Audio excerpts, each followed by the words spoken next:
Marissa, and she has questions about adopting religious kids and how to support them while still staying true to your own non-belief in the supernatural. All righty. So, good one. Marissa, can you hear us? Yes, I can. Great. You're on with Claire, Janet, and Dale. You had a question for us. Yes. My husband and I are planning on fostering and possibly adopting, and the possibility is there that they will be older kids, older than 10, 12 into their teens. And we are both secular. We understand that these kids could come from a variety of homes, and I want to be able to support these kids in a belief in God or wanting to participate in religious ceremonies. But I want to be able to do that so that I make sure that our beliefs aren't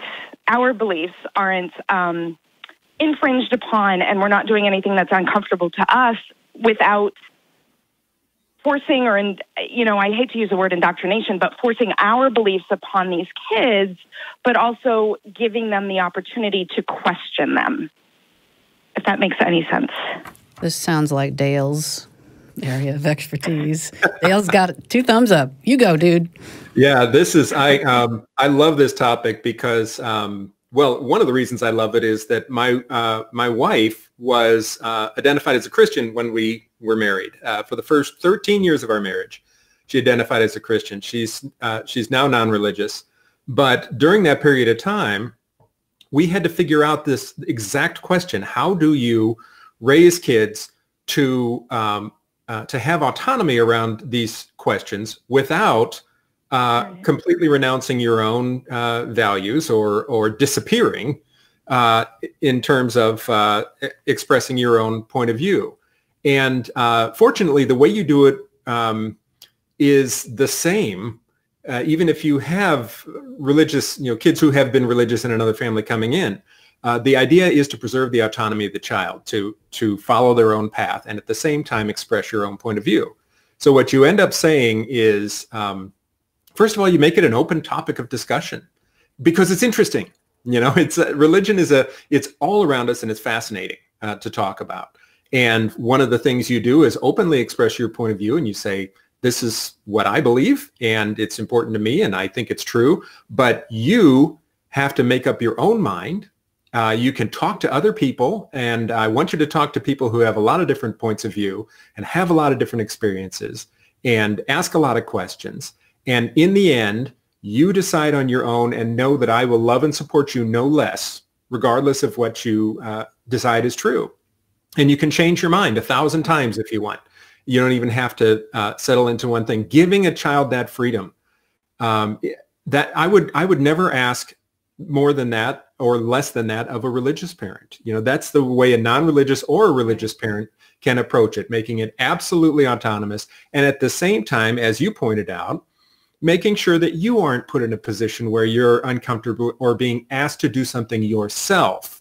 Now, if they have a church observance or something that requires you to make a statement of faith, for example, or to engage in a practice or a ritual that you're uncomfortable with, that's something that you politely decline to do because that is a violation of your own autonomy. So that kind of discussion can be, if it's presented as the norm, right from the beginning, it's something that kids can understand, that you are honoring and respecting their own autonomy and at the same time asking the same for yours. It can be a really interesting and exciting way to have a family atmosphere around religious questions. Okay, great.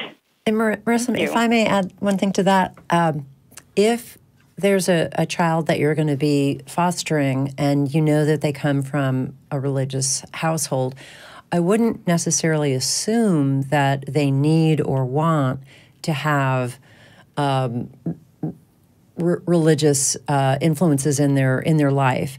It could be that they don't even really have a strong feeling about it, or it could even be that they have a negative association with it. And so I just totally support what Dale is saying is that allowing the autonomy to rest in the hands of the child to just do whatever you feel is good, to get a sense for how they feel about those religious customs, and get a sense for how important it is to them. It just may be that it's really not important to them, or that they are fine without it. Yeah, no, and I knew that. I didn't know how to go about if the kid says, yes, this is important to me, I want to go to church, I want to, participate in this. How do I support that with not infringing on my beliefs? I wasn't going to assume anything. Have their room filled with Bibles or anything. I kind of have. Right. No, not at all. Of course, especially because the kids are older, I felt that I could ask them what they wanted to do, what they believed, if they wanted to go to church or, mosque or synagogue or whatever. I kind of compare it to if you had a visitor from a different country, say, and they were staying with you and they did not know the area at all, and you might just sit down with them to say, so what are the customs that you like? What kinds of things would be important for you to do? If they say, I would like to attend the same kind of services I did before. Well, okay, so describe those to me, and then the two of you could look for appropriate place of worship that the child thinks would be good for them. What were you going to say, Claire? I have zero experience with this, so take this as what it is. If I had a child coming to me who had been a foster child or had been in other homes, I would kind of want to know why they want to do what they want to do, because it may be that they're doing it because the previous people said it was the thing to do. And then you're in the fantastic position of saying, so, there's more than one way of doing this, and this is how I do it. What do you think? And because they're children, and really, unless they're 20 or 30, their ideas are pretty much foisted on them by the adults around them. So if you give them more choice than what they've been presented with before, they might be like, oh, thank you for them. That'd be awesome.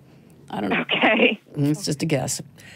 Right. I don't think there has to be like a wall between you as the foster parent and your philosophies and worldviews, and then that child's. Right. As Dale was saying, it could be a really fascinating and maybe new experience for them to have those kind of discussions, talking about all different kinds of religions and non-religions.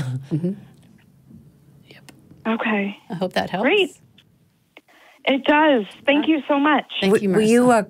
Will you call us back maybe at a future time and let us know how it went? Yeah. Will do. Definitely. Thank you so much. Thank you so much. Good luck to you. Okay. Okay. Bye-bye. Thanks. Bye. Bye-bye.